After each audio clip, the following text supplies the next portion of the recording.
मी श्रद्धा टपाल. टिडवा न्यूजमध्ये आपलं हार्दिक स्वागत. चला पाहूयात आजच्या काही ठळक घडामोडी. निर्मल्य आणि आत्महत्यांमुळे चेंदणी कोळीवाडा बंदर बंदिस्त, कोपरीकरांचा संताप. फ्लेमिंगो पॉइंटवर जाण्यास मज्जाव, निसर्ग अनुभवण्याचा आनंद हिरावला. खाडीत निर्माल्य टाकण्याचे प्रकार आणि काही दिवसांपूर्वी घडलेल्या आत्महत्येच्या घटनेनंतर कोपरीतील चेंदणी कोळीवाडा बंदर अर्थात विसर्जन घाट परिसर अधिक बंदिस्त करण्यात आलाय. लोखंडी गेट आणि आता प्लास्टिक बॅरिकेड्समुळे नागरिकांना खाडीच्या टोकापर्यंत जाण्यास मज्जाव करण्यात आल्याने फ्लेमिंगो आणि निसर्ग जवळून अनुभवण्याचा आनंद हिरावल्याची भावना व्यक्त होते. कोपरीकरांची मिनी चौपाटी म्हणून ओळख असलेल्या या ठिकाणाचे ठाणे महापालिकेकडून सिमेंट, कॉन्क्रीट, फुलझाडे आणि बसण्याच्या जागांद्वारे सुशोभीकरण करण्यात आले.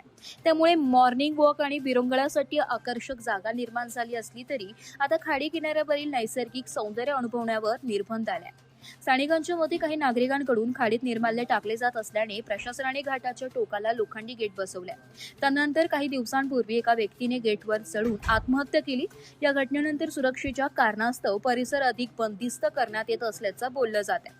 पूर्वी या ठिकाणी फ्लेमिंगो पक्ष्यांचे थवे, खाडी किनाऱ्यावरील शांत वातावरण आणि समृद्धी वाऱ्याचा आनंद घेण्यासाठी नागरिक मोठ्या संख्येने येत असतात.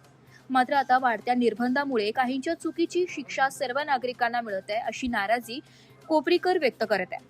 निर्माल्य टाकणारे किंवा आत्महत्येसारखे प्रकार करणाऱ्यांवर कारवाई झाली पाहिजे, पण त्यासाठी संपूर्ण खाडी किनाराच बंदिस्त करून नागरिकांना निसर्गापासून दूर ठेवणे योग्य नाही.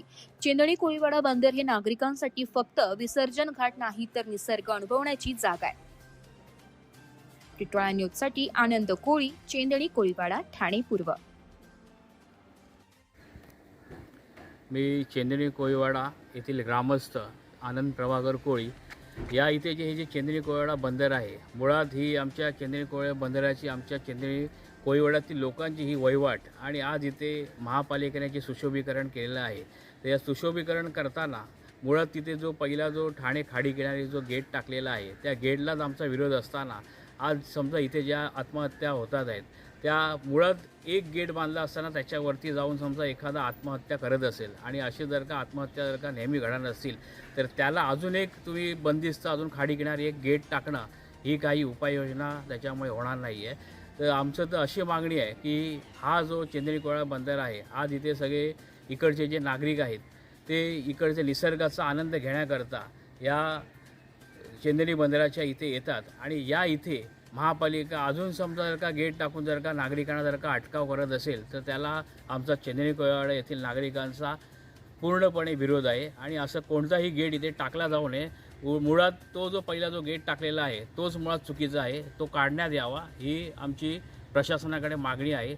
सदर बंदर विभाग आणि ठाणे महापालिका यांनी याच्यावरती तात्काळ कारवाई करावी आणि जेणेकरून तो जो गेट आहे तो पण नागरिकांना खुला करावा ही आमची विनंती आहे. कोळी साहेब, या ठिकाणी अनेक माणसं निसर्ग सौंदर्य बघायला येतात, त्याबद्दल आपण काय सांगाल? मुळात आता ह्या इथे जी जैवविविधता आहे आणि ह्या निसर्गाचा आनंद घेण्यासाठी इथे बरेचसे नागरिक संध्याकाळी इथे फेरफटका आणि ही मिनी चौपाटी आहे आज जी तयार झाली आहे, ही खूप चांगली गोष्ट आहे. पण त्याचा जर का समजा तुम्ही बंदिस्त जर का करणार असाल, तर त्या मिनी चौपाटीचा उपयोग काय?